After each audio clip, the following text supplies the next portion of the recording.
All right, welcome to Passages. It's time for our podcast to start. We are flying in the missing man formation tonight, but we have two The missing dose man. dose man. That's two for you that are not bilingual. Missing men. We have two wonderful fill-ins. Have been guests on the podcast in the past. I think they both are responsible for two of our most listened to podcasts. Yeah. Kinley's was much more popular than Taylor's, but it was still highly listened to. So we welcome Taylor and Kinley tonight. And Tim is on sabbatical. I believe he's in Cairo doing research right now on something. I'm not sure. Is he looking for something in a sarcophagus. pyramid? Yeah. I think he's trying to find something in a sarcophagus. I think that's a cover story. In memory of Tim, because he's not with us anymore. We're going to go ahead and light his candle. Tim, I'm going to remind you what the candle represents. You're a candle in the wind. When this candle burns out, you're dead to us. You need to be back You before gotta then. come back to us. You have to come back. And if the candle just happens to blow out on its own tonight, I leave the room. So, Hope a ghost doesn't get it. Patrick, before we open up into our normal discussions, I would like to bring up that there's a very big birthday coming up this weekend. There is indeed. Lady Liberty, Herself. the country America. No, the country, the United States of America, which we technically should take up all the continents called the Americas, I think. We got a Gulf now, so. We are the Gulf of America. Yeah. But the United States of America turns 250 years old. The semi-quintennial, something like that. The quarter. I can't remember what it's the, called. The quarter. I looked it century. up before. Man, I should have actually looked at this. Don't we own Canada because we beat them in hockey too? I believe I called it right. Semi-quincentennial. Semi-quincentennial. A semi-quincentennial. According, a 250th anniversary is technically called a semi-quincentennial, according to the AI overview on Google. What is a quincentennial? 250. Oh, I don't know. 500 years? A queen centennial refers to the 100th anniversary. No, that's not right. What is a quin? Quin? A quincentennial is 500th anniversary. Oh, so you were right, Kinley. So a semi is like, A truck that pulls big trailers. yeah, why not like a half centennial? Why is it, where does the semi? Because semi is the half. Like if I'm paid semi quarterfinals. monthly, I'm paid Yeah. twice a month. Semi is Latin for half. Yeah. Yeah, I took Latin. I know Yeah, that. I thought semi was just like every now and then. Yeah. That was We're off to a blazing start tonight. 250 years, July 4th, coming up on Saturday, a day when many people, including my eldest son, will waste his money on fireworks and chicanery. But it's kind of a big deal because Patrick's been doing a little bit of research, and and the research has shown that republics we're kind of getting kind of don't last a long time. we're kind of getting long in tooth when it comes to Yeah. a republic, and it's a little scary. What was the research you saw, Patrick? Well, the first research that I saw indicated that a republic has Are we a republic or a democracy? We're a republic. We're a representative republic. I believe we're a republic. We're a representative Yeah. republic. Right.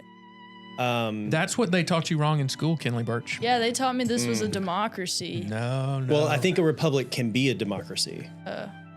But it's a representative republic. So the people elect electors. The electors Yeah. create the Yeah. election results.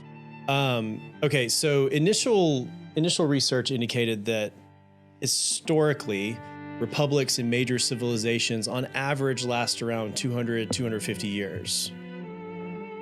Which is what we're at now. Which is what we're at now. I did find, according to Cornell University, it's a good university. which I guess we can assume is a reputable source. It's a good university. That we're citing our sources. Intelligence there. Yes. Rome, 900 years. Okay, so we're Yeah. only a third of the way there. I'm not going to try to pronounce that. The Shang dynasty in China, 200 years. Okay. The Zhao dynasties, 642 years. Egypt, I don't know, 500 years or so. So maybe according to Cornell, we average around 562 years.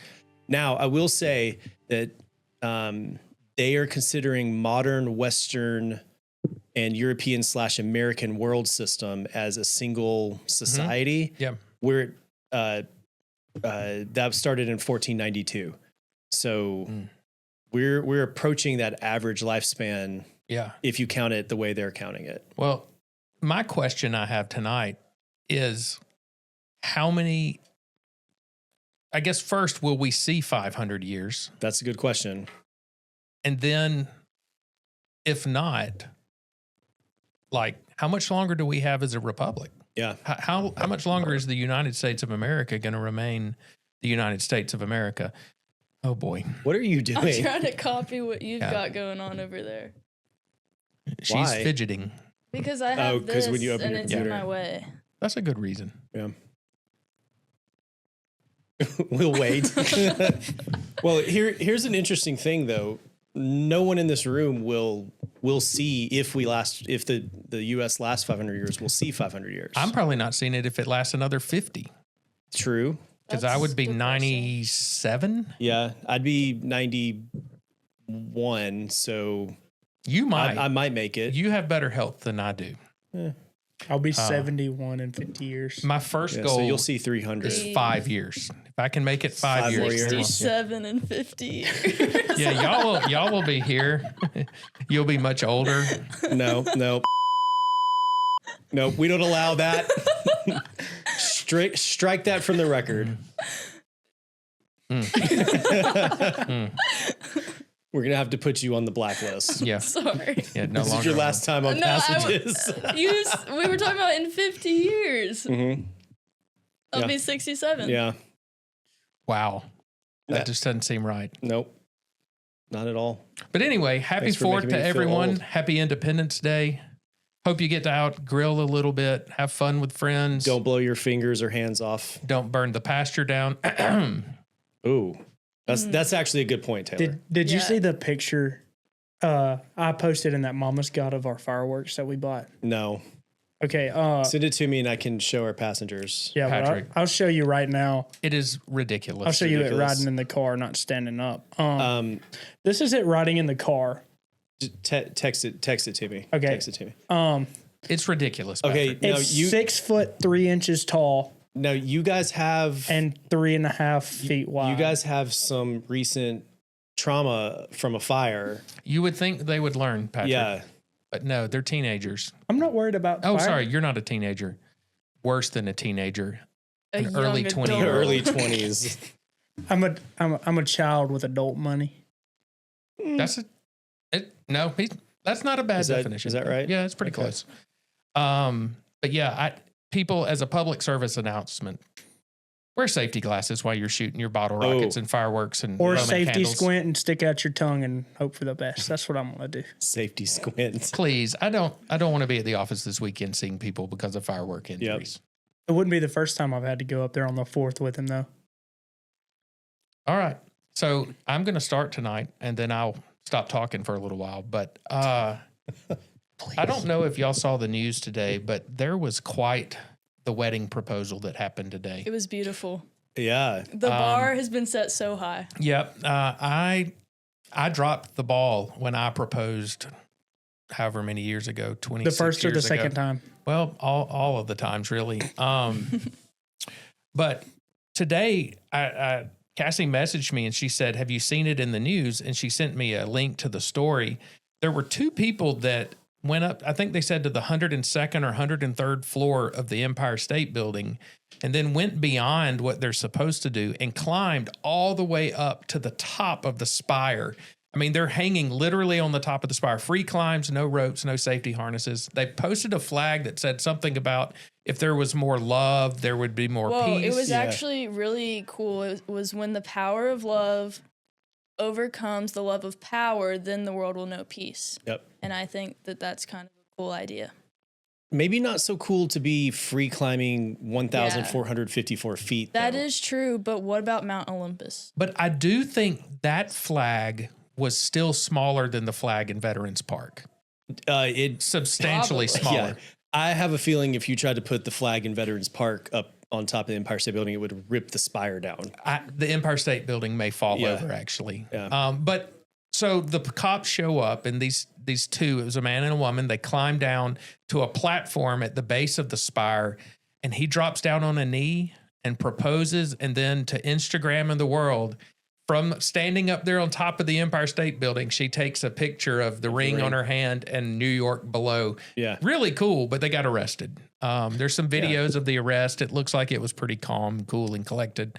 But that made me think about proposal stories. And we've talked about you dropping the ring at the wedding. You just had a great re-proposal. You showed pictures of it. Yep. I'm not going to tell mine. Mine's really embarrassing. I'll tell it right No, now. I'll tell it. I need to tell it, not you. I may or may not have proposed in Walmart's parking lot Oh, with a With? plastic ring. That had a like a ring pop kind of I had a plastic ring? smiley face, actually. I actually got it out of Okay. the quarter machine at a Winn-Dixie.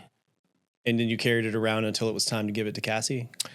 Well, I thought, I like to joke around. I like to Yeah. be funny. And I thought this would be funny. And I said, we've spent so much of our time while dating at Walmart. I couldn't think of a better place to propose than here at Walmart.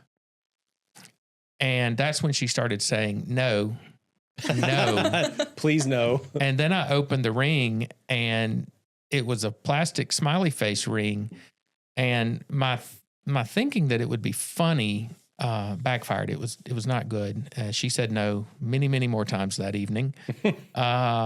Finally, later in the evening at her house, I was able to convince her to say yes, and gave her the ring that had like a dusting of diamonds on it, I think, just like that. And she finally said yes, but I have never lived that down. And my boys have heard that story, so that they will hopefully one day make much better decisions if and when they are ever proposing to get married. But it was a dumb decision. I can say that out loud now. Wait. Hold on. Not getting engaged. Yeah. Back but- that up and rephrase. It was a dumb decision choosing a plastic ring and to Yes. be funny. Yeah. So if I ever redo it, I am going to I'm going to really snazz it up a little bit. We just had 25, maybe at 30, Yeah. I can redo something, or 50, something big like that. Right. But I had a friend that proposed. His name is Romeo, and he dressed up in full Romeo attire and read the soliloquy that Romeo says. Is Nerd. his wife a Shakespeare No, fan? Not really. But So he just she's thought it not would be like cool. that girl from 10 Things I Hate About You. I've never seen that movie. Oh, Should I? Jason. You have to see that movie. It's the greatest love story of all time. Oh, okay, easy, No, but it is. It's my um, favorite movie. I've but never seen it. It's a good movie. I don't think you I've should ever watch seen it. Rip Heath Ledger is in it, Okay. and it's a good movie. You should watch it. I'll look for It's it, like yeah. rom com. If I've seen it, it's been so long that I don't recall seeing it. Yeah. But Great. it is just one of those things that I could not believe that someone climbed. You've been to Empire State Building. I've been there. Have y'all seen the Empire? You've not. Have y'all? So these two are Russian. They are Russian, Spies. Of course. potentially spies. Are they here for the World Cup? Or Not sure. does it say? But if you've ever seen some videos of people who will climb, like, say, a tower crane in the middle of the night, and then they'll hang off of it, they're known as roof toppers. And that's what these two are. So they go around and climb things, free climb things. Just to hang off of them. Yeah. They get a thrill out of being untethered 1,500 feet in the air. I would get a thrill, but then I would probably Mm-mm. just hold on and they'd have to come get me. Right. But I don't know how tall the spire is, but that's some impressive climbing. Yeah. Because I think I read where the Empire State Building's 1,480 feet or 1,408 feet tall, something like that. It's 1454 Okay. tall. So the spire's, whatever, 200 feet of that or whatever But it it's is. just crazy that they would do that in free climb. So, Taylor, Kinley, one of these days, Kinley, hopefully you're not doing the proposing. If so, we need to find someone else. Yeah.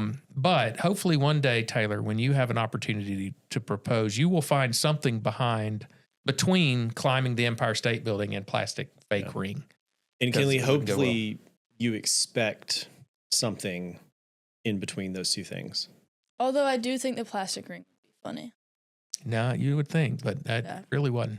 Yeah. It didn't go over. I want Do you to be think it was a proposed plastic to in ring? a Taco Bell. Oh. Just kidding. Do you think it's the plastic ring or the Walmart parking lot? I think it was the whole thing. Okay. Just bad decision. One of many bad decisions I have made. in the Maybe past. Cassie can write in about this and tell us Oh no, this tell one. us her side of It this. may take 2 CVS receipts.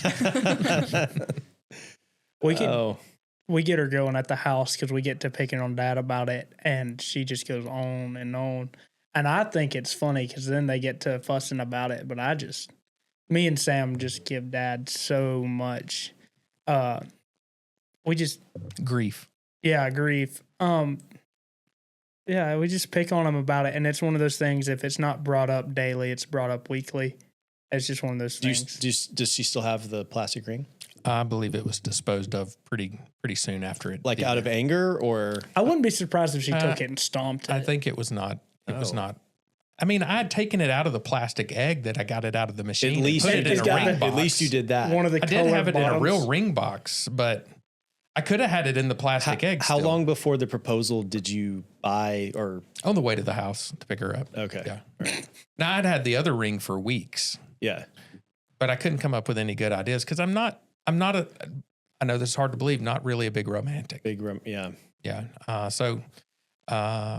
When I ever do it again, an upgrade, it's going to have to be something special. Yeah. So, well, Kinley Joe, what'd you bring? Oh no, she brought her I- laptop. We're in trouble. Laptop for college did its first research project today. Not for college. Not for college. Oh, you did a well, little research for us? semi in preparation About a college. for about lots of colleges. Yeah. Because I'm going to Auburn. Congratulations. Thank you. Boo. I'm getting to that. All right. Oh. And I think a great disservice has been that I did not grow up in a football family. This is correct. That is and true. I disagree with the service comment, but go I'm on. going to an SEC school. I would like to say that your dad did coin the phrase "Yay Sports." I do need a Yay Sports for this segment. All right, please hold. The team, go sports. All right. Can you just explain what's going on here? Hi, thank you. I have no idea. I have no idea. I've never watched a college football game ever in my 17 Well, whose years fault of is living. that? Yours. Excuse me, ma'am. You are Oh, old wow. enough to make your own decisions. Well, Oh boy, I'm gonna take these off for a minute. Do we need to walk out real quick? anyway, we have 58 days until college football begins. Woo! Yay. My credentials for Sports. this segment are I'm going to Auburn. I have little to no SEC football fan experience. I grew up not in a football family, but I am a huge fan of Leeds Green Wave football. I was gonna say you went to all Yeah. the you can't Yeah, say not yeah. a football family, Yeah, not a let's- college football Not family. a college All football right, you family. you just shot your whole argument in the foot because You have been to I'm not even making an through argument. through your whole high school career, we basically went to at least every Leeds home game. I bet you've been to 40 high school football games. Yeah. So I you, didn't know anything yeah. about football though until freshman year. Thank you, Rachel Knost. Eh. Anyways, Thank you, Rachel. Well, when football season comes around, we watch college football. If we don't have a game on, we're not at the house. And even then, it's probably playing on the radio. You can come hang out at the house. We'll show you. what She's it's gonna like. be I'm at gonna be there. Auburn. I'm gonna be there. You'll come home. I know you will. Probably. Kinley, do you already have an idea of what you're going to do to get on camera at your first game or at any game? Bring me with you. I'll get us To both be on camera. honest, I don't know if I'm gonna be able to go to games because Friday and Saturday nights are when you make big money. I want to know how is it? I like that thing. How does it feel knowing that you're going to Auburn, but you're not going to have you probably won't equal the fame of your dad at Auburn. Oh, good point.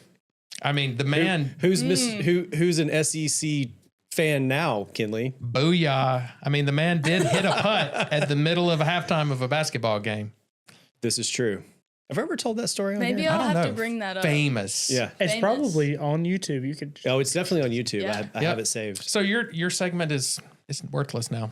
Taylor, what do you have? It's not worth it. I was gonna talk about football, and then I just went down the rabbit hole of the history of the hate triangle in the SEC between Georgia, Alabama, and Auburn. Okay. I want to hear this. I'm curious to hear. Right. I wouldn't didn't call know it there was a hate. hate triangle. I wouldn't 'cause call it hate. I'd call it as a loathe. Georgia fan, I loathe Tennessee and Florida more than I do Alabama, Auburn. Well, but y'all don't play Alabama seasonally anymore. No, but we play Auburn every season. No, we do now. We play Alabama now. I don't know. In the past, we didn't. Anyway, go ahead. But the Deep South's oldest rivalry is Auburn, Georgia. It is. And we own it. Oh, did I say that out loud? Nobody ever said Auburn football was that good. Well, you're I going to be pulling apologize. for him from here on. They I haven't will been good be. since Cam Newton. Scam. Really, you should have come with what has been the downfall of Auburn football. I was thinking about this, and because I've watched Auburn volleyball, Yeah. I think that a lot of it is just like we have the things we need to win, we just don't win. And Mm. every other and every other what's it called? Conference. Yeah, in every other conference, they're a 800 team. Like they're going to win 8 out of 10 games, but in the SEC, they're going to. I'm not bashing average. Auburn. They've had some pretty good seasons. They have, but But we're not consistent. See, you have the problem of growing up through the time where Georgia has had some success. Those of us who remember the late 80s, early 90s, well, all the way through the 90s, we were not that great. So go ahead, Kinley. We keep interrupting. It's okay. The Georgia Auburn game has been the most consistent of these games. The only times they haven't played was 1893 for I don't know why. 1987 because Georgia disbanded the team after their fullback Richard Gammon had fatal injuries during a game against I think it was Virginia. So they disbanded the team for a year. Yeah, they were like They just let the season end at that. Yep. Mm. And then World War I, Georgia didn't have a team. And then World War II, Auburn didn't have a team. They respect the people fighting. There's a huge competition between this game and the South's oldest rivalry between North Carolina and Virginia to see who can play more and be seen more. Well, Virginia's not in the Like- South, so yeah. That's what I was thinking. Argument and ended. it's North Carolina. technically Virginia was, I think, they during the War of Northern Aggression, I believe they sided with the South. Yeah. Yeah. But if you look at them on a map, they're not not South. the South. Definitely not in the South. So I think Kentucky's about as high as you get in the South. But the first game in 1892, head coaches went to grad school at Johns Hopkins and they were like, we should play football against each other. And that's where War Eagle came from. Do y'all know the story about that? no. There was this professor at Auburn who fought in, I think it was the Civil War, and he literally had a War Eagle. They couldn't fly, his wing was broke. And during this game, miraculously, this eagle starts flying. So all the students are like, War Eagle, and then Auburn wins the football game 10-0. I may call balderdash on that. I'm not sure that that can't be a real story. That's the story they tell you immediately when you get to Auburn on your campus tour. It's a little uncomfortable going to Auburn for a campus tour because the person walks in the room, and in our case, it was a super bubbly woman, and there's no way someone is this happy in real life. So I It's impossible. Only at really. Auburn. it's got to be an act. Yeah. But the very first thing they say is, they were teaching us about when to say War Eagle. They walk And in, immediately yell War Eagle, and if you don't yell it back at them, you get in trouble. It's a call and response. So she comes in and says, War Eagle, everybody. And everybody's just kind of sitting there like, you know. She was like, oh, nay, nay. Yeah, and she goes, now that's not how we do it here at Auburn. And so, yeah, it's kind of a little, because then she goes, War Eagle, everybody. And everybody's like, War Eagle.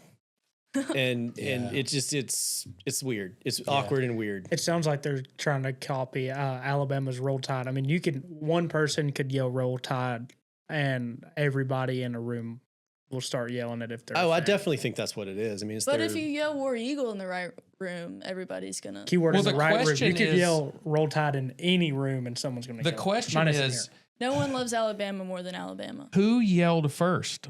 Was it War Eagle or Roll Tide? Which chant came first, Kinley? Did you look that up in your research? I didn't even think about that. Well, that's what I'm here for. Deep thoughts. it looks like War Eagle came first in 1892. So they're trying to copy us. I would say so. Yeah. It sounds like Auburn was the trendsetter. Yeah, 1892 for War Eagle, 1907 for Roll Tide. 1907 was an interesting year for the Iron Bowl. Yep. Oh, Go on. well, I'm not there yet. Oh, all right. Keep going. Next we have the Alabama-Georgia rivalry. The Georgia won the first one, And Congrats, we've lost guys. a bunch of them since. Yeah. but you won last year. Yeah, we did win last year's. I learned that from a random guy in Italy that I met. Oh, We usually turn off the TV about the third quarter of those games. Yeah. He's not right. He's not wrong. It was the first football game televised by ABC Network in 1960, That's pretty cool. but Alabama won. So, Yeah, I'm not surprised. yeah. They've had our number for many seasons. You can't break my heart. I've been a Georgia fan and Atlanta Braves fan my whole life. Well, it's Just okay. upsetting. Oh, something they don't teach you in American government and politics is the Wally Butts Supreme Court case. Mm. In 1963, Alabama won 35-0, and Saturday Evening Post said that Bear Bryant and Wally Butts fixed the game. And then Butts resigned as athletic director. So everyone was like, this is really weird, the game was fixed, right? And then they sued for libel, and in Curtis Publishing Co. v. Butts, the Supreme Court ruled in favor of Butts, and he got $3 million. Thought that was in cool. 1963. Which is Three. which I think is like $16 trillion today. right. Yeah. That's what. Just trying to think about how much that would be today. It was a lot in 1960. Yeah. And between 1992 and 2011, this game has only been played 6 times. They fired Mark Rich after that. Rick? Rick. Oh, Is there a It's T? spelled Is there a wrong. T on there? it's Rich T. Yeah, Yeah, Rick. Rick. Mark Rick. Ricked? Rick. Well, Like he ricked his truck. dang. Anyway, he got fired because he couldn't beat Nick Saban. That's true. Mm-hmm.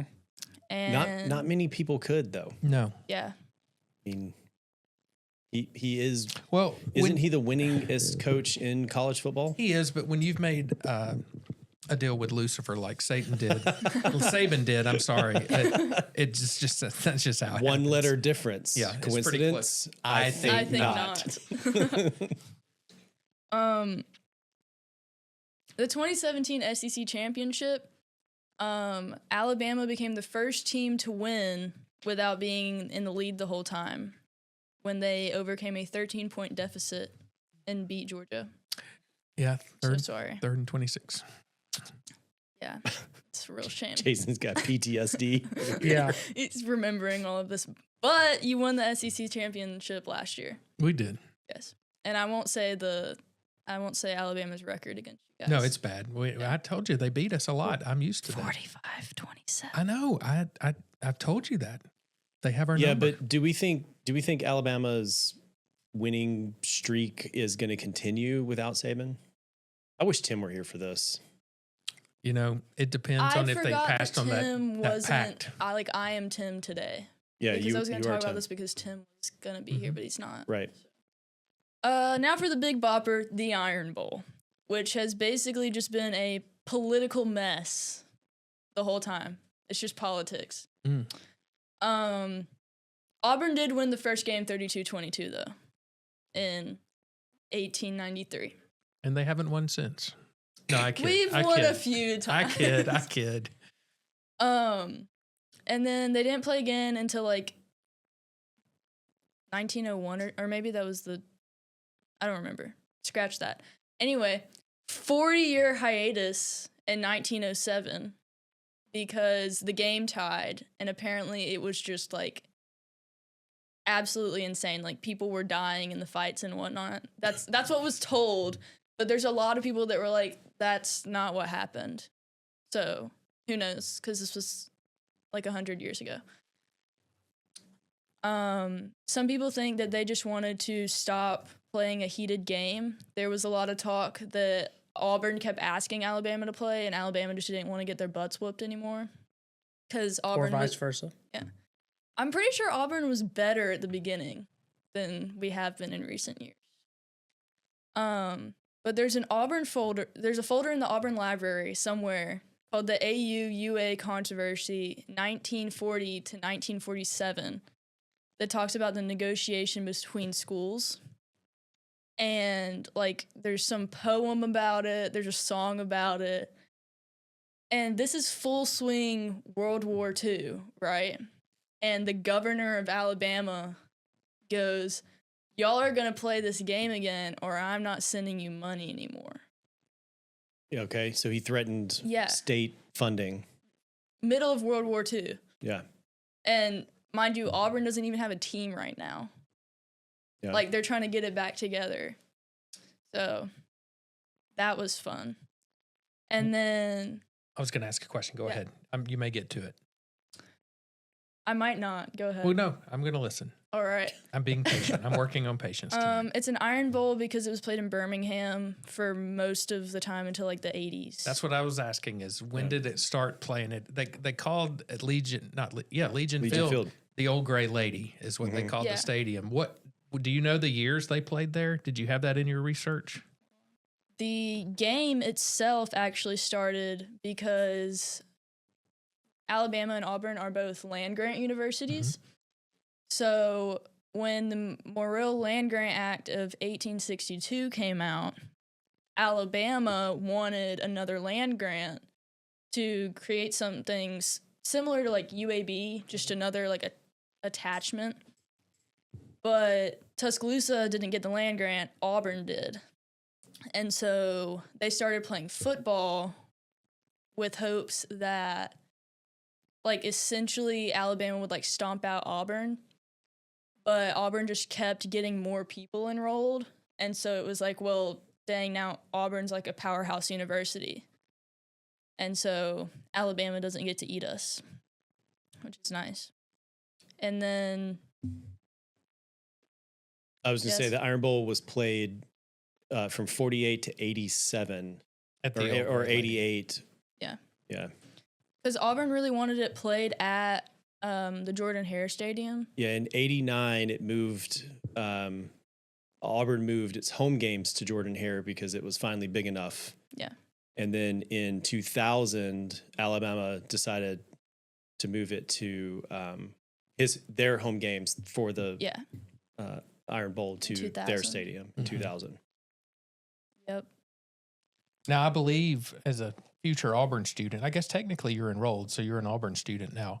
I believe you have to pronounce it Jordan Hare. I know it's Yeah. Jordan Hare, but I'm It's pretty weird. sure you have to. It's Shug Jordan, right? Yeah, I found that out a week or two ago Yeah. at work, and I don't think I have ever in my life heard someone call it Jordan Hare, but like the if you know you Yeah. know people, Oh. that's what they call it, even though it looks like Jordan Hare. It's one of the many things here in Alabama that sometimes just don't make a lot of. Yeah, My question is, are you going to go to Toomer's Corner?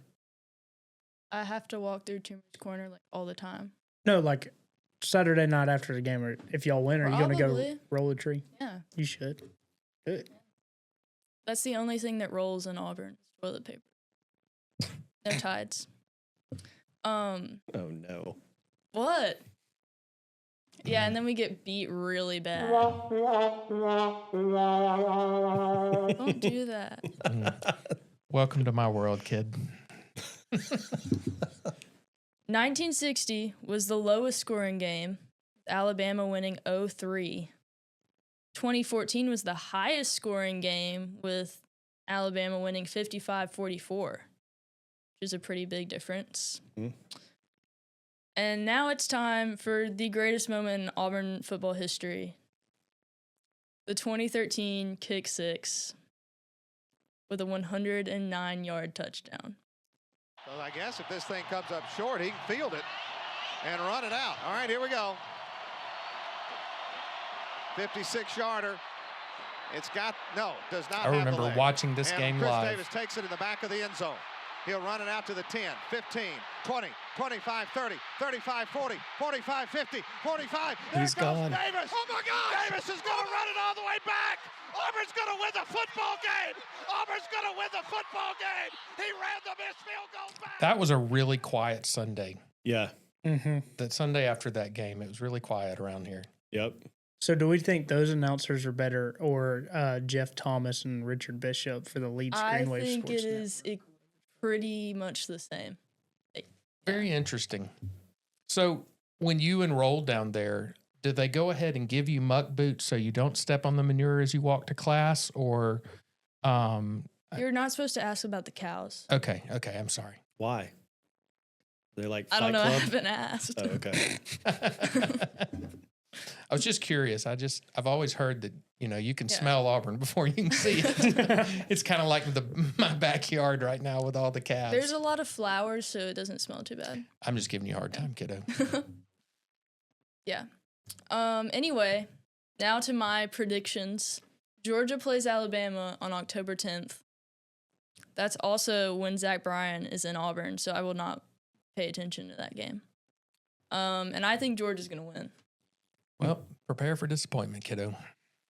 Just because you said that we're going to lose, we have to go into every game thinking, oh, we're definitely going to lose this game. But I am not allowed to say that Alabama will. Oh, I'm not allowed. Okay, so you said this was a hate triangle. I think Auburn and Alabama are each other's biggest rivalry. Yeah. Who is Georgia's biggest rivalry? Florida. Yeah. that Florida or Tech. Tennessee, but Florida probably the biggest rival. Right. We got Georgia Tech in town, but they're ACC, and I don't know that they've beat us in the last. It's been a while. Yeah.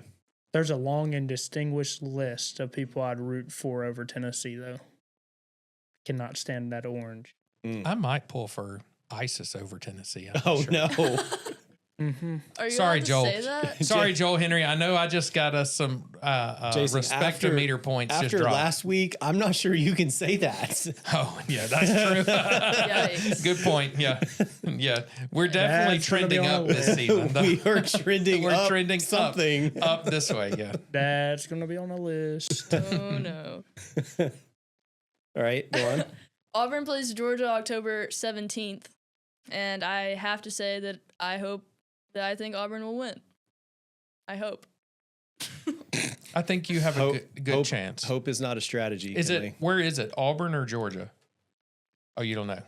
Hold And on. I thought you did research Yeah. project here. Man, Home field did you get advantage Chat is a real GPT to thing. put this together for And- you? I actually did not. I and- do my own research. And I assume you're gonna say you hope Auburn wins the Iron Bowl. I yeah, think she has to. Yeah. I have to. I think you have to say Auburn wins the Iron Also, Bowl. though, War Eagle. yeah, War Eagle. See, there you And go. there's a lot of hope, supposedly, for this new coach. Okay. Is this his first So- season? That'd have been better if I At think they've Auburn. said that for the last 6 coaches, but in the Yeah. last 7 They've seasons. had a revolving door for sure. I think it might be at Georgia. Okay. I should know, but it's not football It season looks yet. like it's sponsored by Coca-Cola. Probably Georgia. It is in Georgia this year. Okay. And then the Iron Bowl's in Alabama. So Mm. in Alabama, obviously, it's in Tuscaloosa.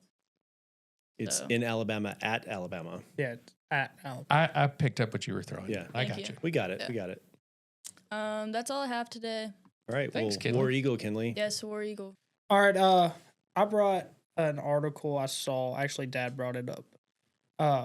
but I was looking at it, and I'm not going to read the headline, but it's from the New York Post. It reads, if I can get past all the ads, a Paris politician blamed American and the U.S. air conditioning for the record-breaking heat wave in Europe that has resulted in more than 1,300 excess deaths. After U.S. tourists mocked France over the lack of air conditioning across the country amid 104-degree temperatures, Audrey Pulvar, deputy mayor of Paris for international relations, claimed the situation was partly America's fault. Whoa. Well, we turned the sun up. You know, We George did. Bush had the hurricane machine. Yeah. We now have a sun temperature machine. do. You just Or- crank it up a little bit. I think And we we found are- a way to move it closer. And we're actively working against those people trying to spray stuff into the air, to That's seawater into the air to cool That's it right. down. Mind you, it is 56 degrees Fahrenheit in Paris. And during the day, the high today was 75. The high tomorrow is 82. Ooh, Yeah. how are they surviving? So The high today was 98 with a heat index of 110. So the historic heat wave over there is averaging mid 90s to 100 degrees Fahrenheit. That's 30 Celsius to 40 Celsius. For, Sadly, they've had some metric people people. drown trying to get in water to cool off. It sounds like they need air conditioning and maybe swimming lessons. yeah. Life jackets. Now, help. you know, you guys, not Europe, but you guys go to Peru. Yeah. We've just recently been to Europe, Yep. not France. And I would say that where there even is air conditioning, it is horribly underpowered for my sensitive American self. Yeah.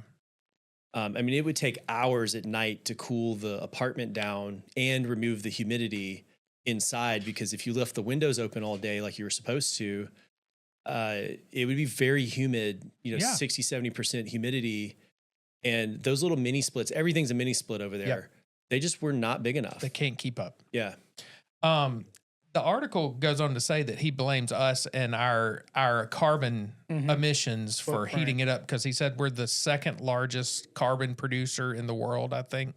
But I'm pretty sure that China and India are putting a lot more pollutants into the air than we are. Yeah. They also, I mean, we have 360 million people, maybe 350 million people.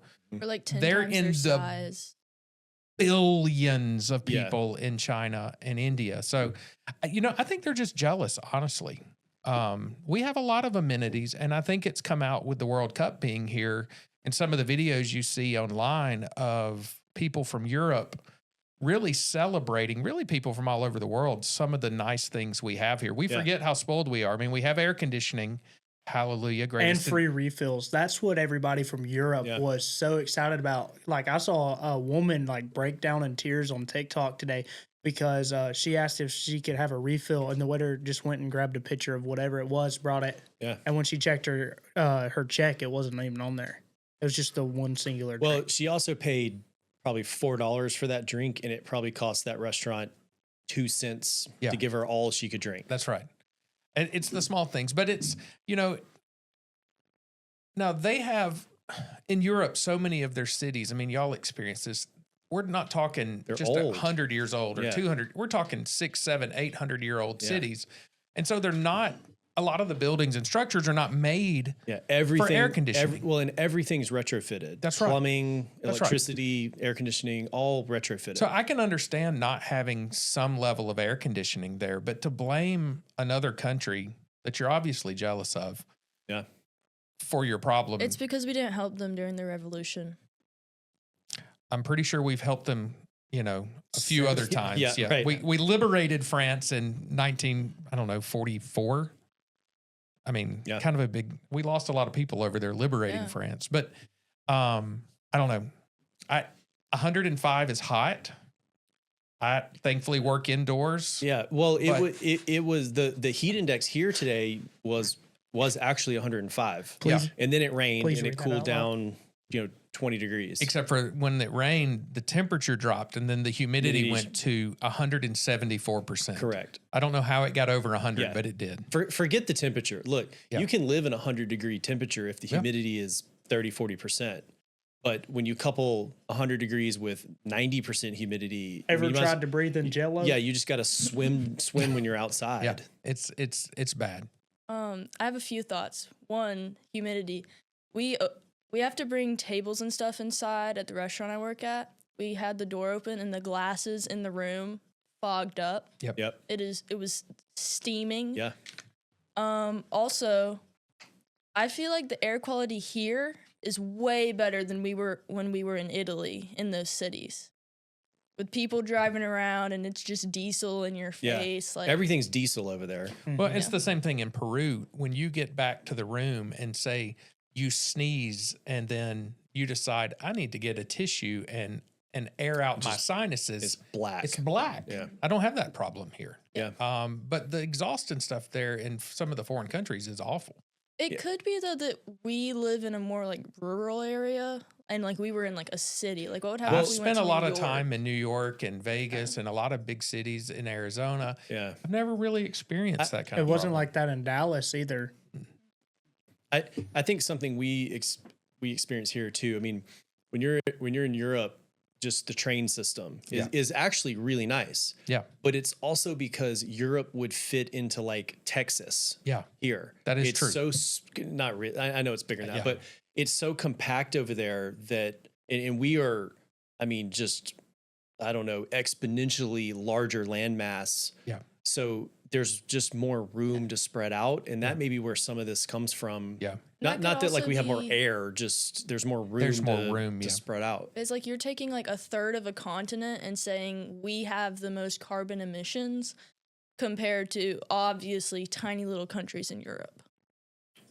Like obviously we're gonna have. he was saying the U.S. has that much more than France. Mm. Is that what he was saying? He Oh, said no. we were the number 2 carbon emitter in the world. Okay. I'm pretty sure you could fit like 3 or 4 France and Texas. Yes. or Well, Alaska. he didn't say, he wasn't comparing us to France. Yeah. He just said It's in we the were world. but number what 2. I'm saying is obviously we're gonna be number 2 and we're one of the largest countries. Yeah. So And probably the most industrialized. Definitely one of the most Oh, yeah. industrialized. It's Russia, China, and the U.S. are the big 3, right? I don't know. think The so. biggest Oh, 3. I don't know. we're Would the Russia, biggest. would I Russia would be say that? I would say China, probably India. Well, I'm And the talking US. landmass. Russia is Oh, the Russia's biggest. the Oh, Russia's biggest huge. country, Yeah. yeah. Yeah. Um, I think U.S. is second, and then Canada. yeah. I have don't no know. idea. I mean, countries, yeah. I think isn't Antarctica the largest continent? Mhm. Oh yeah. Yeah. But you can't live there. Well, you can. It's just not very pleasant. They don't have to worry about Sweating. 100-degree days. Or air conditioning, really. yeah, they That just we open know a door. of right now. But according True. to that movie, An Inconvenient Truth, there's no ice on the polar ice caps anymore because of global warming. Yeah. So it's like a resort there farts. now. How do you feel, Jason, about global warming? What's your I think it happens every summer. yeah? Um, You know who you agree with on this? who's that? Your most favorite person in the world, the not charlatan, the best meteorologist ever, James Spann. Oh, Mr. 50%. He is a climate change, I guess, denier. Well, he's actually factually Correct. Yeah, Yeah. He speaks the truth. He doesn't have an agenda Correct. other than maybe, being on live broadcast and interrupting regular TV for thunderstorms. He just lives to take over your College your football games. so much that he sitcom. made his own Yeah, he's got his own channel now. weather network now. Yeah. Yeah. Which honestly I do tune into because it doesn't interrupt my TV. I can have it on the Yeah. computer Yeah. and have my TV up here. Yeah. But yeah, he and I probably do see eye to eye on that. Yeah. But that's it on Well, mine. That's I it? have one more very important right. thing to add. Hit it. Since we mentioned the World Cup, Okay. the Japanese are here for the World Cup. Yes. This particular man on, I think this is Twitter. Yeah. I don't know. I don't have Twitter. What's the handle? That okay. It's this. I'm Okay. on Reddit, Okay. but yeah. He went to a Mexican restaurant. This is my favorite. As he one. should. I haven't heard this. Yeah. And this is what he had to say. USA, a Mexican restaurant. We had not yet ordered anything, but the food was already arriving. Chips, salsa, Had it for dinner. Unrequested. Free. I stopped the waiter. We have not earned these. They just come with the table, man. They come with the table. In my land, hospitality is a debt. Every gift creates an obligation, weighed carefully, returned with the proper season with interest of feeling. Here, the gift arrives before you've even proven you can pay for dinner. This is not an appetizer. This is a declaration.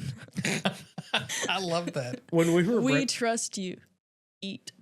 I love it. when we were broke in high school, me and all my buddies, we'd go to El Cazador or Guadalajara one, and we'd go eat chips and salsa, split a cheese dip, and everybody drink water after football because we all had like $1 or $2 of spare change in our pockets or in our truck. So that's what we'd do. Kelly, read the second half of that because where he says, my friend warned me, don't fill up on chips. Okay. You want me to read it? Well, I just have more on this page, and then I'll read the rest. Okay. Or do you want me to just skip keep this? going. Just keep Okay. I ate with the gravity the moment deserved. Then, I must report this calmly. The basket emptied, and a new one appeared. Did we refill? The waiter said. It's bottomless. Bottomless. They have wells of salsa. The supply lines of this nation are beyond anything my ancestors imagined. Hey, speaking on supply lines, the United States military can get a Dairy Queen anywhere in the world in 24 hours. Yep. God bless America. All right. Keep going. My friend warned me. Don't fill up on chips, dude. Too late. I had accepted 3 baskets. Every 4 chips is a quesadilla or a tortilla. Honor demanded each one be finished. An unfinished gift is an insult. By the time my actual food arrived, I was a ruined man. I was not hungry. I was not comfortable. I had been defeated by a courtesy. Generosity that arrives before the request cannot be repaid. It can only be survived. I know the rule now. I have made my peace with the basket. 1 basket, 2 at most. Who am I deceiving?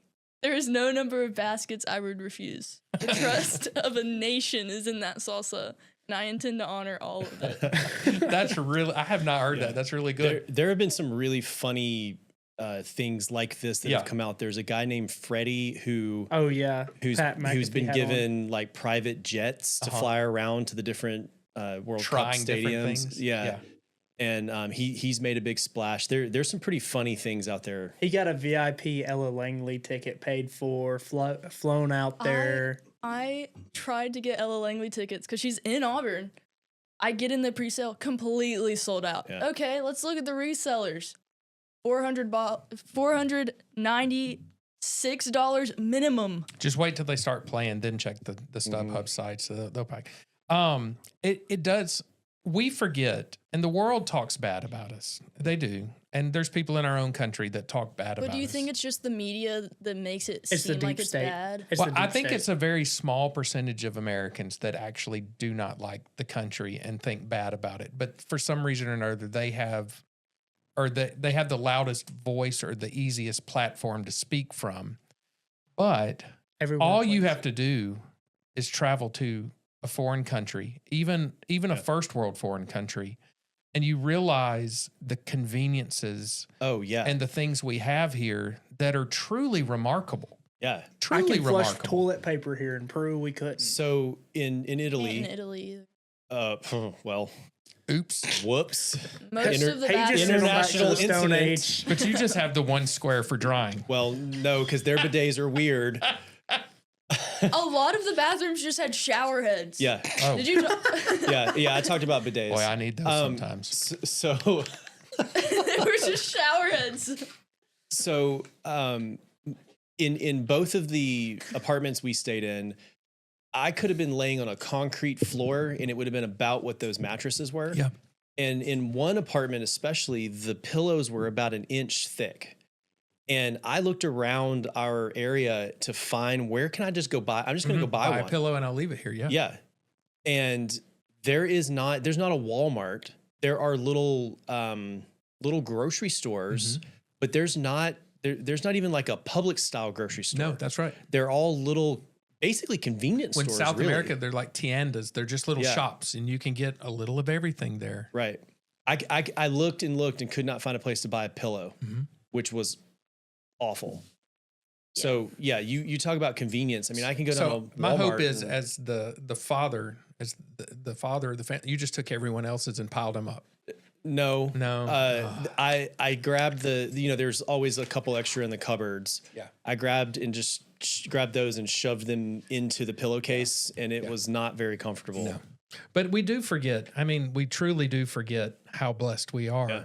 And when people from other places come here and experience like refills, I mean, that's just something if someone says, sir, we don't do refills, I'll never eat at their restaurant again. Right. I just won't, because I'm used to refills. And that's something that's very uniquely American. Yeah. So I've just loved the videos, and the Japanese and the Scottish people have been the funniest to watch. My favorite video from the Japanese is a dude. He's like, I'm not going to do an accent. He says, I speak no English, and then yells excited, and then just starts screaming his head off with this reporter. And then the Scottish, they have just ransacked Boston, and they've recreated all these memes, but they're all in kilts. Yeah. I've just enjoyed watching everybody else in the world get a little slice of what we can experience here daily. And a World Cup update, the U.S. won tonight 2-0 into the round of 16. Raul wasn't far off with his prediction. Go America. Go Dogs. All right. So as we wrap up this segment, I have a story that I found from 1983. It was a good year. Yeah. This is reported by the LA Times. And I'll just start reading it. A man who suffered from severe obsessive compulsive behavior apparently cured himself when he shot a 22 caliber bullet through the front of his brain while attempting suicide. Lobotomy. The bullet apparently destroyed the part of the brain that was causing the abnormal behavior in the 19-year-old man without damaging his intellectual capacity, according to a report in Physicians Weekly. Now, I did a little research on this. This was a peer-reviewed publication, so this is something that actually happened. Yep. And they actually did call it a successful radical surgery. And I don't have it in front of me. I was trying to find it, but the paper, the publication actually called it like an accidental lobotomy or something like that. And I just what they're going for when they give you a lobotomy. Right. That's what they want. Yeah, remove but they stir it around. They don't just. Yeah. I just sort of thought it was interesting and obviously a happy accident that this guy who was so troubled by his condition was going to commit suicide, which is, I mean, not a great place to be, obviously. And in doing that, accidentally cured himself. Well, there are similar Don't try stories this to at this home. too. Yeah, don't try this at home. Don't try this. There's similar stories to this, but not the healing part. But I was reading something. This happened 10, 15 years ago. And this dude woke up with a splitting headache, and it turned out his wife had shot him right up above in between the eyes, and he just woke up with a splitting headache. He survived it. Like, the body is so capable of many great things, but it's yet so fragile. Well, and think about in that case, I mean, the minuscule millimeter, what's smaller than millimeter, that bullet was left or right or in or out, and that would have been death, or this guy. I mean, the bullet was precisely. It was exactly precisely where it needed to be to fix this problem. And then he went on, reportedly, sort of the article I'm reading is 5 years later. So he went on, at least in those 5 years, to live a normal life without his OCD. But he had a cool scar. Yeah. So, from my 30 years ago, taking medical neuroscience, I remember nothing. So I looked it up on Google, and it is in the frontal cortex. It appears that there is, that's where some of the control centers are for obsessive compulsive disorder. So it would make sense.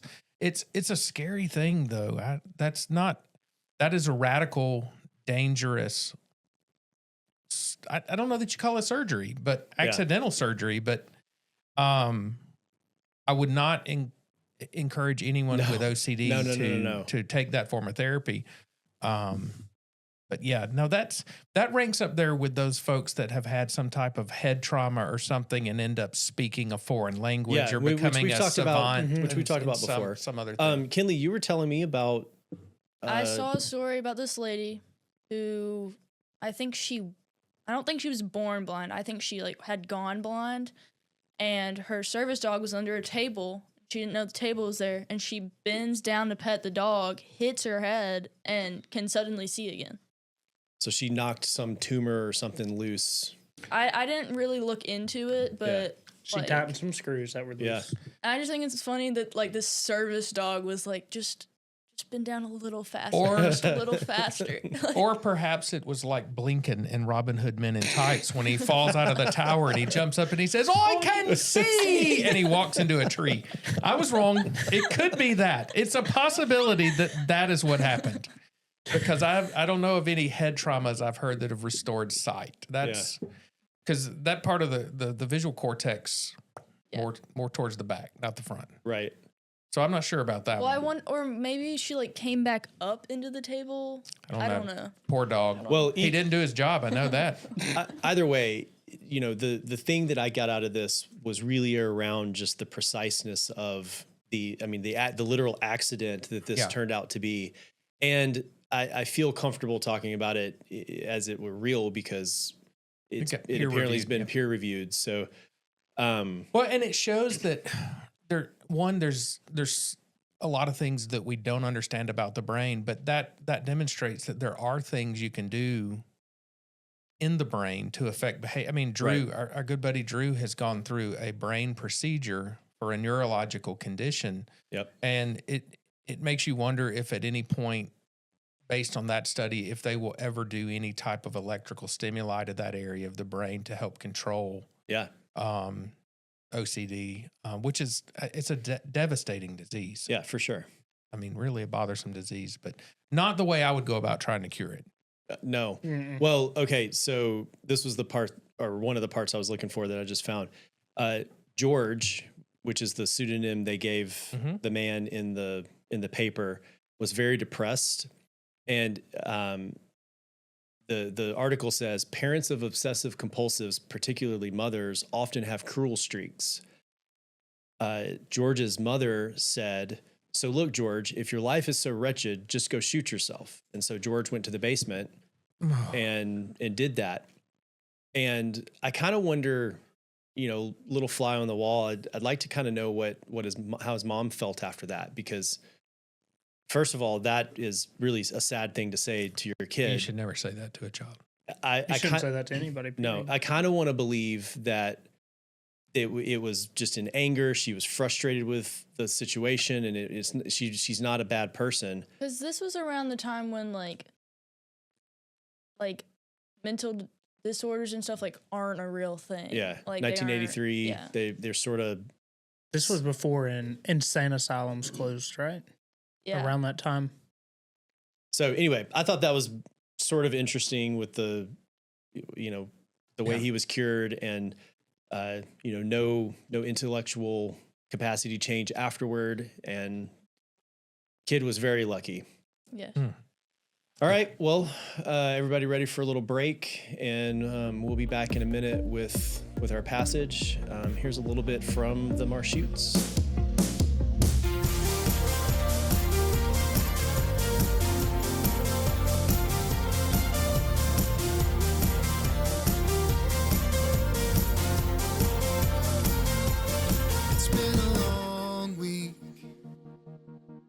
Facing the days with a smile on your eyes have a slow leak.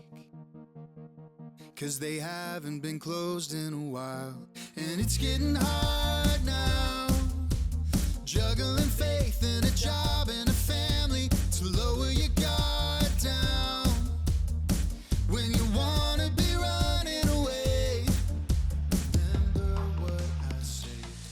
I'm gonna chase you down, follow your footfall sounds, daily remind you how to be all that you are. And through the fall and rise, the left, right, lows and highs, I'm staying by your side, for better or worse. And the best is yet to come. All right, tonight's passage is coming out of Australia. This comes from a cowboy named Wade Forster. This came out, or is coming out, on his new album here soon. But this one has just really hit home for me. Just as walking through. He's a country music singer, right? He is, but he is he works a ranch in Australia. He's Okay. I watched a YouTube video today about his backstory and all that. It's really interesting. But he's really good. He stands for some good things, and I think the way he writes his songs and this poem, they're just beautiful. And this one just speaks to me. And it goes, I would dig my fingers through the earth and live forest by their roots, just to find my way back to this breathtaking, exhausting work. My muscle aches, my soul feels worn, a beautiful heavy weight to carry. But I am not broken, I am only deep, in the midst of a dream I fought to keep. How alive I am to be this tired, to have chased the flame until it burned, to have given all my strength away for a love that returns with every day. It's a privilege to be this weary, a sacred sight in the end of night, loving it still with all that I have left, until the morning brings me back to the light.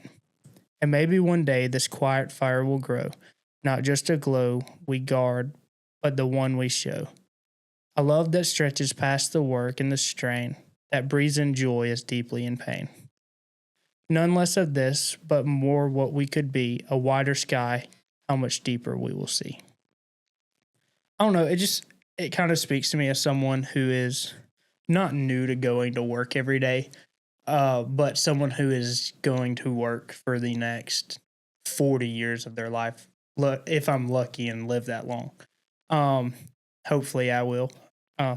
But it's just, I don't know, it sticks out to me just because he finds so much peace in knowing that he's going to work. It's something that he's prayed for or that he's longed for and he wants to do. I mean, he described it as a beautiful, heavy weight to carry.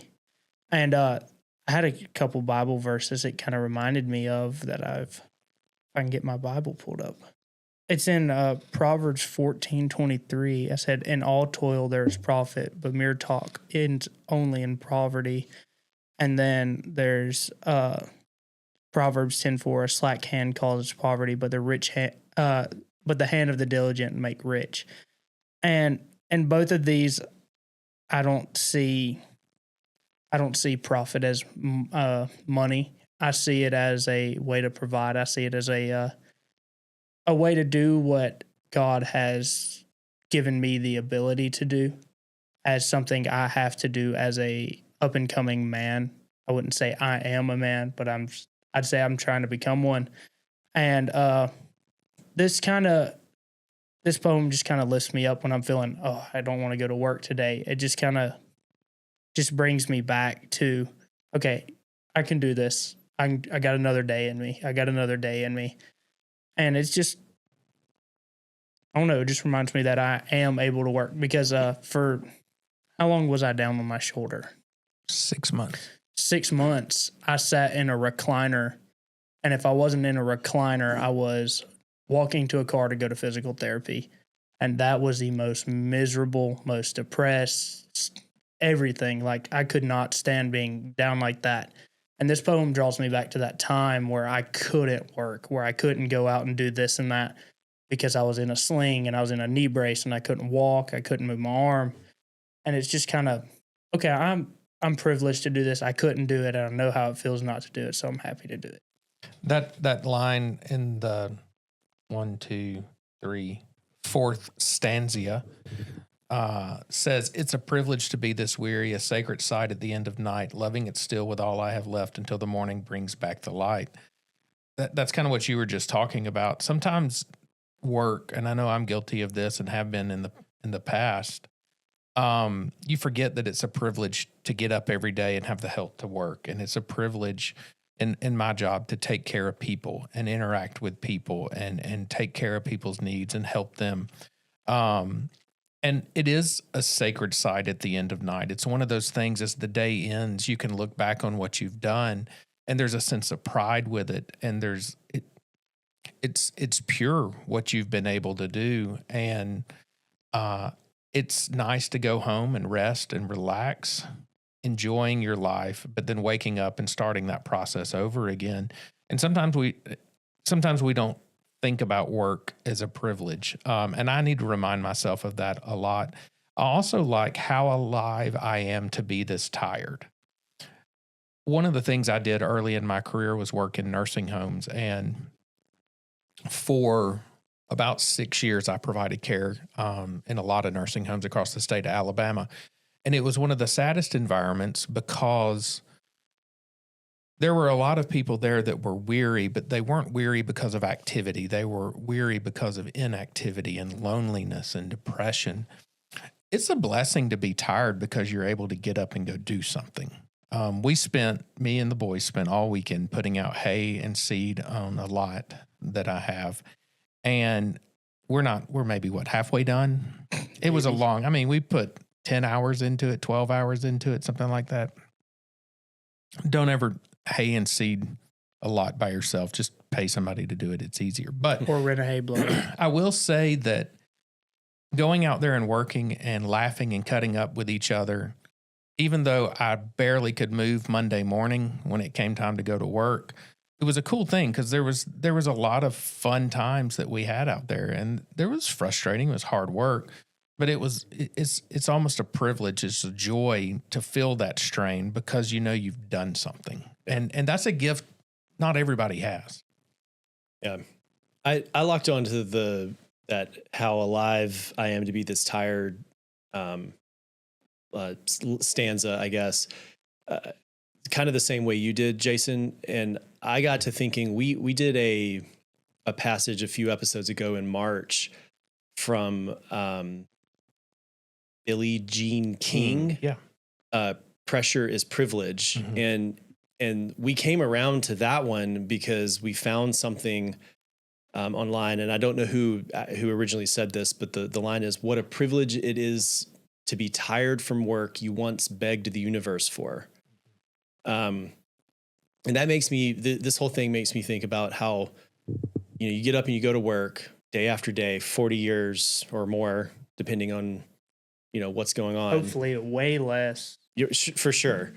And, at some point in your life, probably around 40, you're going to get real tired of that. It's going to hit you. That you're halfway through and you're tired. Right. And you're tired. And then, and it's like, for a love that returns with every day, you get up every day because there's people that depend on you, and people, at home and at work, mm-hmm. that depend on you.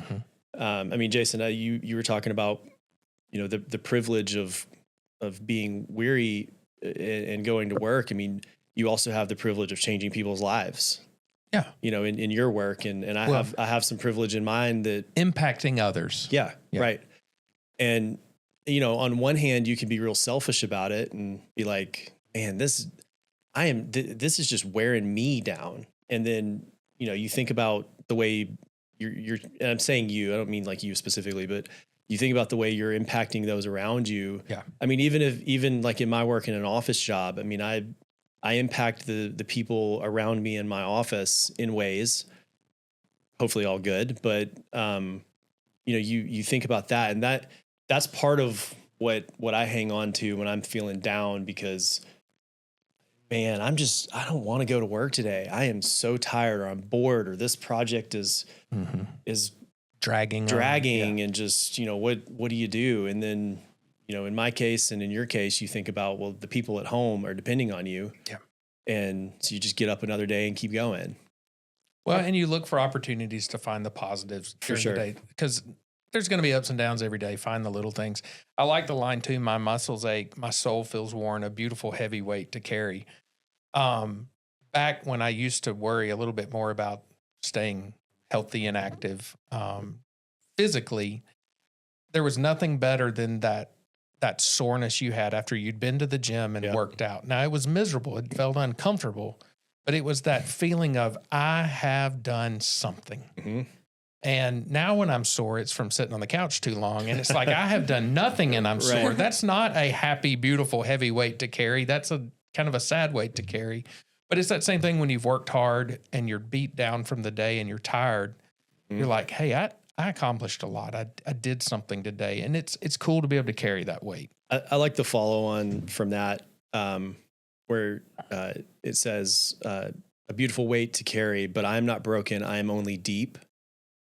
And it's like, the depths of the wear and tear, but you're deeper than you think you are. Yeah. You can keep going. Yeah. There's And more in there. I like how you can read it two ways. You can read, I am only deep, like I have more to give, but you can also read it as, I am only deep in the midst of a dream I fought to keep, like as one sentence. And I think about me now is I'm not tired from having worked a job for 20 years, but I'm tired from working towards what I want to do for my 40 years. And you're just now getting started on it. But like, I'm not really tired.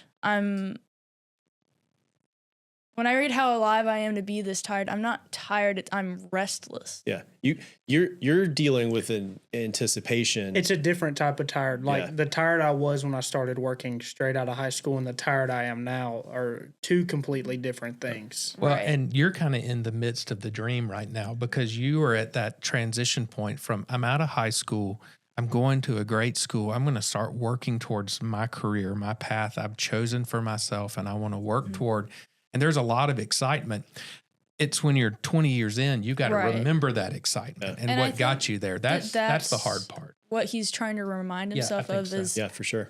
how hard my younger self worked Yeah. to be where I am right now. Yeah. And what a privilege it is to be there. I mean, it's a really cool thing. And you're at like the coolest. I would not go back to many points in my life. I would love to go back to the 4 years of college and that where you're making decisions for the first time and you're working towards your goals and everything. For me, I went from a town of 2,500 people to Nashville, Tennessee. My eyes were just opened up to life and experiencing new things and learning and getting an education. It was all such a cool time. And it's like you're working towards your dreams. It's so cool. And sometimes you got to pause and remember that when you're 20 years in, 25 years into your Right. career and you're starting to get a little tired and cranky. There's the line down a little further than that says to have chased the flame until it burned. Yeah. Like you're going to chase this thing and at some point it's going to hurt. It's going to burn you in some way, burn you out, burn you, physically, mentally, whatever.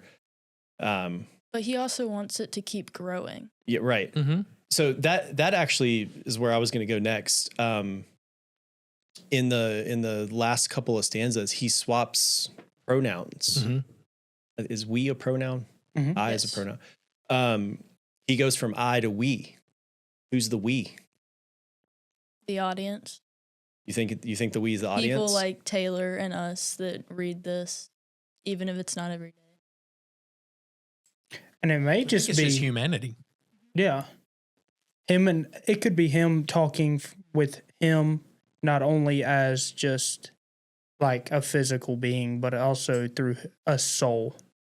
It's what I'm kind of going with. It's just what it's saying to me. Like not just a glow, not just I look good, but everybody can see what I'm feeling on the inside. I'm happy, and my happiness is causing them to be happy, or something like that. But as parents too, I think it's, and I don't know that he's doing this, but it's part of our responsibility to help our children see that dream and work towards that dream. Yeah. And maybe that we is, because he talks about letting it grow, the flame. Let's see, Yeah, how and does he maybe say- one day this quiet fire will grow. Yeah. Not just the glow we guard, but the one we show. Maybe that we is just thinking forward of, because I mean, there's going to come a time where, Patrick, this is going to be hard for you to hear, but we're going to get old. Yeah. And we're not going to be able to do these things. Right. And the fire's going to grow by what our children do, what Yep. our the people behind us and their children. And it's part of creating that dream for others. And maybe that's what he's talking about. I don't know. I may be. Did you say the reading into we? it. The we is him now, him in 5 years, and him in 10 years. I don't know. Maybe. It also makes me think about like I think women, especially in America, are very, very blessed to be able to work, because you go to overseas, like the Middle East, they aren't allowed out of the house. Mm-hmm. They aren't allowed to show their faces in public. They aren't allowed to write Yeah. books, have opinions, speak ever. And I think that you could also spin this to where it's maybe one day where we are now as women, you have technically a small group of women that work and can make something of ourselves. Maybe eventually it can be everyone. Yeah. And what a literal definition of what a privilege it is. Yeah. Because, you know, your lot in life gave you the privilege to be able to go to college and choose your own career, and not just, you know, be at home or Right. whatever they're stuck with. And again, that's one of the blessings of being here too, not just for women, but the opportunities we have to pursue our dreams Yeah. are pretty amazing. I mean, opportunity to pursue our dreams, and then also the privilege, the right, and I mean the biggest opportunity of all, to change our dreams. Yeah, that's right. You get, I mean, think about all the students that change their majors. They get a year or two in, they're like, ooh, I'm maybe still this not isn't sure for what me. I want to do when I grow up. Yeah. I can tell you in the 2 years that since I've graduated high school, I have changed my mind on what I wanted to do about 100 times. Yeah. And I'm not sure it's something you ever fully figure out if you want to do that. Yeah, there's some things that I'm going to want to do until the day I die, but at some point that's not going to be the main focus in my life. Like at one point I wanted to weld. Now I can do it and I will do it, but I don't want to. Yeah. I think the cool thing about this age in this part of the room, not here, this one, is you guys have the ability right now to kind of shop around, as it were. Yeah. And I think you can that try some we different things. should be shopping around. Oh, for sure. Oh, are absolutely. So many people, and I think that some people close to me think that I might be one of those people, and they're a little scared. But like they get into this one thing, and they refuse to branch out from it. Yeah. And like I am dead set on medical laboratory science. I think that is what my heart and soul is going to be good at. But I don't think that I'm set on one thing. If I find that that's not going to be enough to, like, what if I'm not making any money and I kind of have to make money, then I'm going to have to swap careers. And I think that that's why I picked laboratory science and not medical laboratory science to major in, is I can go be in a lab anywhere of any sort. Yeah. I will say on the older side of it, because I just realized I'm the oldest in this room, and it's a little painful. I'm the old man in here right now. As a parent, it's really hard to sit back and let your kids find the freedom Reach it. to follow their desires and their dreams. And there are times that y'all as our children hear us pushing you one way or the other, or mentioning things and saying, have you thought about this? And part of that is, it is so hard to take a child from their infancy to they're born to high school and learn that you've got to let go and let y'all make decisions, because our job for you for almost 21 years has been to protect you from the world, to let you experience the world, Well, to now I let can you still grow, carry, so. to let you have opportunities for growth and for failure and for redemption. But there comes a point where I just become the guy, if you have a question, you come to talk, because I can't make, at your age, I can't make decisions for you. I have to sit back and let you follow those dreams for yourself. And sometimes that's hard because we've lived some of this and we know where it's headed. Yep. And we know that it's going to bring some heartbreak. But through that, you'll be stronger and you'll make better decisions than us going, Kinley, I know you want to do lab science, but you're not doing lab science. I've decided you're going to do this. Or Taylor, I know you would like to work on big, heavy equipment, but a better career path is for you to do this. Let me push you this direction, because then we do y'all a disservice. That there are actually parents that do that. Absolutely, there are. And if you're a kid and you're listening to this and your parents are doing that, just ignore them. Wow. Respectfully. Just have a conversation with them. How about that? Yeah. But Then those ignore. parents aren't going to have a conversation. Well, also, 9 out of 10. to be fair, those parents are doing what they think is best, and maybe to It's some their extent, first time living, too. only what they know. That's right. And they're doing the best they can. Yeah. Because let me tell y'all, raising children is not easy. Yeah. Y'all don't come with instruction books. Yeah. I'm not even fully grown, and it's sometimes amazing to me that I'm raising children. Yeah. Or have raised children. My dad growing up, all heavy mechanical, Yeah. HVAC, refrigeration, and I worked some summers there. And his dad, same thing. So he followed his dad, and my dad always told me that he actually didn't want me to do this, and so I went a different route. Right? Sounds familiar. Yeah. Some of that because of what you're saying of he knows how hard this is, and he knows, maybe a little something about me too of maybe I wouldn't make it or whatever. But that would have been a really easy, I say easy, that would have been a really easy thing to slide into. That's right. Because there was already a foundation there, and I could have just wouldn't have taken the risk and the work. Yeah. Yeah. And I don't think that that's necessarily a bad thing. Like, there are people out there that don't have a passion or an interest in things. Yeah. Like, you've always been interested in computers and taking things apart and like figuring things out. I've always been interested in science. You're always interested in physical labor. I'm assuming you were interested in like anatomy and whatnot. Maybe eyeballs. Eyeballs, I guess. Yeah. I'm still not Right? sure what I want to do when I grow up. But like, I want to sing in operas. there's always some sort of catalyst Yeah. to people that find careers. Yeah. Yeah. And so the people that don't have that catalyst right off the bat, sliding into a little family business Right. is a good idea. Which as someone who has towed that line, really awkward. Yes. Because you're worked the in a boss's family you're the business. boss's son. Boss's first grandson. Right. And it's really weird to me, because I guess I maybe have a small amount of emotional intelligence. It is really weird to be the boss's son. That's why we had a hard rule when I was owning the business that no family was allowed to work there. Yeah. Period. Garrett's brother-in-law owns a lawn care business, and every now and then he'll go work with him for extra money. And he hates it because he feels like he's being babied. Yeah. He's the boss. Always heard Yeah. don't work with family. Well, that's like the same reason me and Sam work really well together, but we're going to sit there and we're going to butt heads about how stuff has to get done the whole time. I'm the oldest. I think he should listen to me. He thinks I should listen to him. It's just the same thing. And what you were saying earlier about having to let go and let your kids make choices on the other side of that, I think there for a little bit at 18 and 19, me and you clashed heads a little bit. We butted heads, and good luck with Sam. I know you and him are going butt heads. You already do.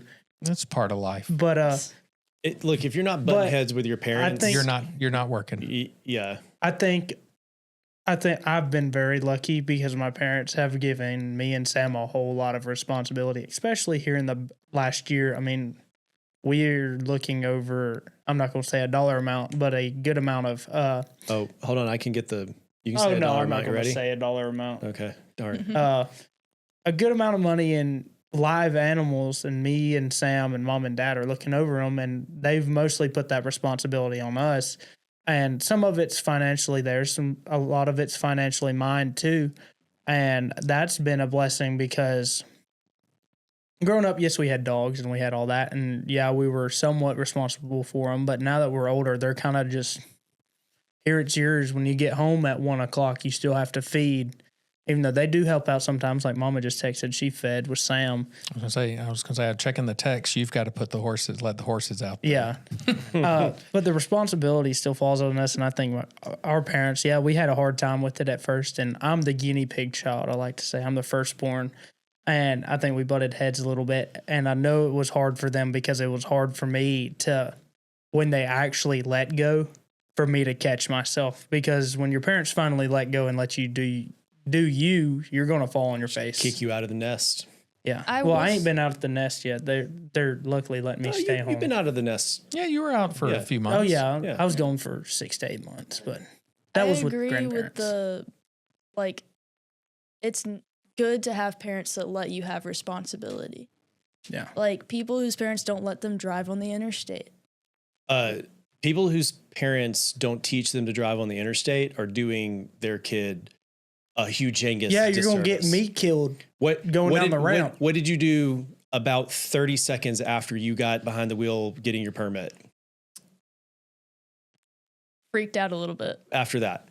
I drove around a parking lot. You drove on the interstate. I drove on the interstate at 50 miles per hour. Doesn't matter. You were on the you got on, merged, and drove on the interstate. And I think it was really scary. Me and Dad about Final Destination, the gas station. I took Taylor down Grants Mill Road, was his first big drive by himself. In a 2500, and then a single wide was being pulled down a trailer by Peterbilt. But see, rock wall. Let's talk about learning to drive for a minute. I mean, the way our society works, you get your permit at 15. I mean, everybody knows this. Mm-hmm. And then you drive with your parents for a year. And if your parents aren't teaching you to drive, either by not letting you drive or not putting you into situations so you can learn, I mean, I don't know. That's just driving a big go-kart. Speaking of, there's this girl at work who still does not have her license and she needs it. Yeah. So she can get to work, and also there's some personal things that need to happen, but she relies on this person for driving. Yeah. And no one will teach her how to drive. So I told her that you taught Bailey how to drive. So bring her on, we'll teach her to drive. To bring this back full circle, if parents are not doing a great job of encouraging their children to try these things out, you end up like my more bald than me friend Nathan and not driving till you're 23 years old. Yeah. But I mean, even like I like to take advantage of me having good parents. Like we have an open door and open fridge policy at the house. Anybody's welcome in the house. Everybody knows where food's at. I got that. Yep. But we only have that because Mama is like, yeah, come in. Oh, ours is just everybody knows the garage door password and knows when we're home. I feel like you never like acknowledge this. I feel like just people come in and they're like, yeah. But he allows for it. It's just a core tenet of how the house works. That's how ours. Yeah, I just got used to if I come home and there's 5 or 6 cars in the driveway, the friends 8 are or over. 10. Yeah. I've learned that. But I can't tell you how many times is totally anti how I grew up. That's the antithesis of my childhood. But it's fun. I enjoy it sometimes. But I can't tell you how many times someone's needed something's been in a little trouble, not like big trouble or just needed a couch to stay on or anything like that, where I've welcomed them into the house and I've sat and talked with them or mom and dad sat and talked with them. I can't tell you how many times that's happened. And what a blessing it is just to have a home where I can walk people in and go, listen, I don't know how to help you, but we can ask my parents. Man, how many kids in the world, in humanity's time frame, have been saved by, sort of surrogate family where they know they have a couch they can go be safe on, or they know there's a fridge over there where I can get a meal because of whatever my circumstance is. That's what I tell everybody. I'm like, if my parents kicked me out, I can call anybody in my phone and I have a couch to sleep on. Yeah. If we kick you out, you're taking the cows and horses with you. Fine by me. All right. So as we end tonight, let's talk about the last stanza here. None less of this, but more of what could be: a wider sky, how much deeper we will see. It's a challenge to himself. Yeah. So don't take any of this away, any of the toil, the tiredness, the pain, whatever, but give me more of it for future what could be. Yep. And then I really like a wider sky and how much deeper, because that's like up and down. Yeah, it's growth. Yeah. In multiple directions. Yep. I think about Ecclesiastes 2.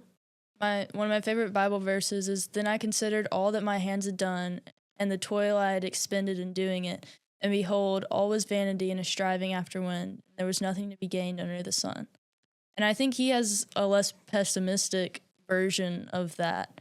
Yeah. But it's like, because, I mean, Jack talked about complacency. You have to work on this earth, and God wants you to work. But eventually you have reached everything that's under the sun. Yeah. Good poem. Yeah, I like to just my closing thought on this last part, and your thought about growth. I like to think about growth like a stock. Like, the line's always going this way, but it's got its highs in the green and goes its up or lows. down. I don't think of growth as mountains anymore, because you just start climbing a mountain, you're going to hit another peak, and there's going to be a taller one. If you're you might thinking fall about, down it. Yeah, or if you're thinking about it like a stock, you have a baseline. Yeah. As long as I'm somewhere within that baseline, Yeah. I'm all right. Well, that's his final line. We will see. Yeah. Just sort of Which ambiguous is very, at the end but and very open-ended. realistic. Yeah. Because what can you do? Wait and see. Well, and it's we're not promised tomorrow too. Right. I mean, It's Matthew 7, the do not be anxious about tomorrow. That whole section of the Sermon on the Mount. mhm. And how I thought about the sacrifice of Isaac, and the Lord provides. I mean, I bet in that moment for Abraham, that was everything under the sun, was to not have to sacrifice his son. Good poem. I enjoyed it. Thank It y'all was for a- coming in tonight. It was Yeah. fun. Anytime. Like having y'all here. Not any time. You have to let me know. I have to get off work. And we were actually pretty well behaved to not have our We- parents we here were. tonight. Minus your ISIS joke, but Oh, Yeah. and making me cry. Well, until you said that, Until nobody no was one going to knew. know that We had happened. cut that out. It was gone. I think it's kind of funny. Well, you didn't at the time. No, it was not very funny. I thought you were laughing the whole time. So I was like No. trying to laugh with Yeah. you. Well, part of me was laughing at these two. And then Just got uncomfortable. it Yeah. also... And you're talking about two very Yeah. emotionally inert people. And I was trying to stop crying. But, you know. You were failing. Yeah. Still love you like my own, though. You're a good kid. You're a good kid, too, Belle. Belle's been hanging out with us. Yeah, She's been Belle's- silent in the background. I saw her Shout get out. the look for passing the drink Yeah. over a minute ago, but, That that's was Belle's okay. hand earlier. So, well, I guess it's time to blow Tim's light out. It is. Yeah, this is just the candle we lit for him. look at me. We're not look at me actually like killing him by doing this. But let me get this. We don't think we are. I hope not, Millie. If you get this, and if at 10:26 Tim goes, I want to apologize in advance. Man, I wish we could play copyrighted music, because "Candle in the Wind" would be such so a good. such a good song here. Jason says this is his favorite smell. Do you not? It's like a birthday cake. You I smell think it. you might get lung cancer from I'm smelling not it. like breathing it in. Something's got to kill me. Nothing has yet. That smells good though. It's like opening a new thing at tennis balls. It's just got that unique. I think racquetball smells better. We better stop. Dads, come back soon, please. Thanks for listening to Passages. What does Drew say? Go on Hasta la vista, Instagram. War Eagle. Go on YouTube, Spotify, wherever. Hit whatever you're supposed to hit. I don't remember. Drew does Smash this part. that subscribe button. Smash that subscribe. Hit the bell so you get And the we'll be notification back when I next post. time. I think he says, join us next time. Or no, he says, Join there's us more to next come. Join us next time on Passages. So ominous. Wait, is that right? I think that's close enough. Here, hold on. I'm going to have to look this up now. All right, bye, everyone.